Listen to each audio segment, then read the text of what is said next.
So, hello everyone. So, ngayon ay magpakulo ako ng tubig nilagyan. Hindi pala kumulo. So, inilagay ko yung aking, ibe-blanch ko lang yung aking shrimp at saka yung aking fish ball. So, ayan, dahil medyo isang minuto lang naman ibe-blanch natin yan, guys.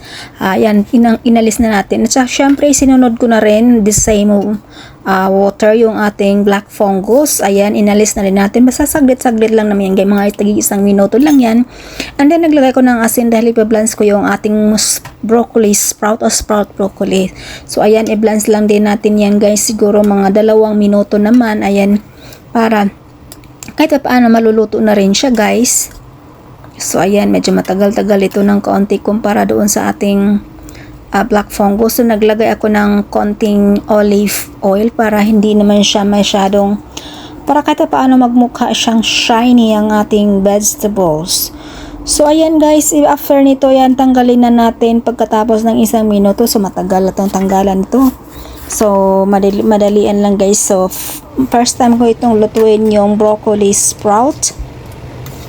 So, magtanggal-tanggal lang tayo. Masarap din pala itong broccoli sprout, guys. Ang sunod naman ito ay pinag-init natin ulit ng kawali at naglagay tayo ng olive oil. So, yan, pinainit natin yung olive oil. Igisa natin yung ating ginger.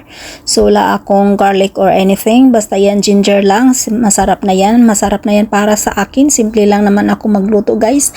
Ayaw namin na masyadong ricado. So, ito ay sinunod ko na yung ating na-blanch kanina na shrimp at saka yung piniwa-hiwa ko na fish ball.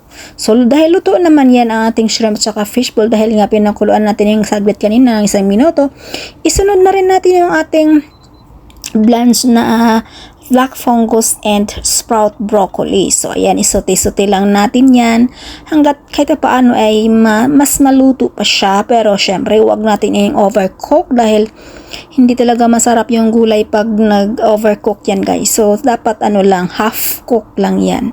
So, ayan, naglagay tayo ng kaunting asin para naman kahit pa paano magkalasa, and then kaunting, actually, sweet soy sauce yung nilagay ko. No, sorry, light soy sauce. So, ayan, kaunti lang din nilagay ko, guys, dahil maglagay ba tayo ng cornstarch. Ito, cornstarch for slurry. Ayan, nilagyan ko yan ng kaunting sugar and light soy sauce. So, ayan, yun lang yun talaga yung nilagay natin dyan. Simpleng lang ito, guys, stir fry na broccoli sprouts. So I think luto na ito. So hindi na natin ito patagalin. Titikman natin at niya, napakasarap nga, guys. Talaga napakayami, fresh na fresh. So I think this is good enough at ready to serve na ito. Thanks for